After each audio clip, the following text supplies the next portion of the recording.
Hey Tom, how are you? Hey Mike, I'm good, thanks. How are you? I guess I'll ask with the inevitable question, considering we're a day out from the start of your preseason. Do you have an idea yet of what your starters will be and where you're leaning? Not really. We've been mixing and matching, and we're still evaluating. So I'm going to meet with the coaches, and then, obviously there'll be a larger rotation in this first game. But we'll use all 4 preseason games and probably some games into the regular season as well before we settle on a final rotation. But we're mixing and matching right now, so we'll see how it unfolds. Greg Joyce, New York Post. Hey, Tom, are there 1 or 2 main areas that you're looking to see how things go tomorrow night, or what are you hoping to accomplish with this first game?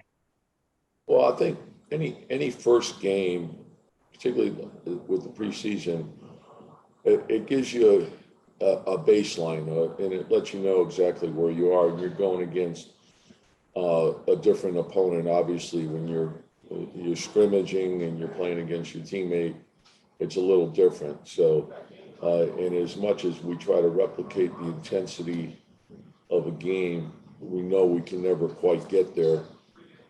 So it'll be a good measure to let us know where we are conditioning-wise, where we are in terms of execution, and if we can take some of the things that we've been working on and carry them over into a game.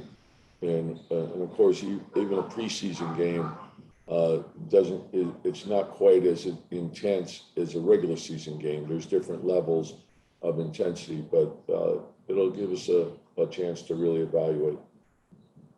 Steve Popper, Newsday.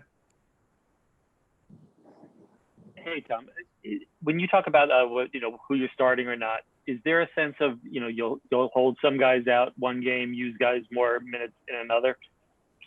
Yeah, that's sort of what we're looking at. I think that there's a lot of moving parts, obviously, to the season, and so we'll take a look at the initial rotation, but we're anticipating we don't really have an idea in terms of some guys are further ahead conditioning wise than others, and then of course if you have injury or we have an issue with COVID that you're going to probably need your whole roster. So we want to make sure everyone's ready. We'll settle on 9 or 10 men to start, and then with the understanding that we'll be using everyone over the course of the year. Steph Bondi, Daily News. Hey, Coach, I just wanted to check on Austin Rivers' availability for tomorrow, and if there were any other injuries, updates, or anything like that. Yeah, I think in regards to Austin, he does a little more each day, but we want to take it slow. We want him to be completely healthy before we move forward, so there's different steps. And yeah, obviously there's a long layoff involved, and then there's he's not at the point where he can take on contact yet. So he's doing non-contact, and the next phase will be the contact, and of course the conditioning is a big concern as well. But he's been around, and he has a good understanding of what he needs to do to get ready to play. Mike Vorkanoff, The Athletic. With the condensed nature of training camp starting so soon after, the draft and all these things, is there been anything that you haven't been able to do because of the schedule or because of the COVID regulations that you usually would like to do with a team, especially a new team? Yeah, I think we're all challenged in the same way in terms of COVID and the different protocols, and I think obviously everyone's very concerned about it, so you try to follow the protocols as best you can, and it does limit you in some ways, but it's necessary and it's important.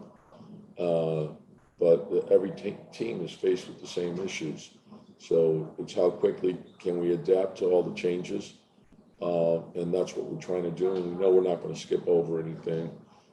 So each day we'll continue to work as hard as we can and try to improve. We have time for 2 more questions. Next one comes from Greg Joyce of the New York Post.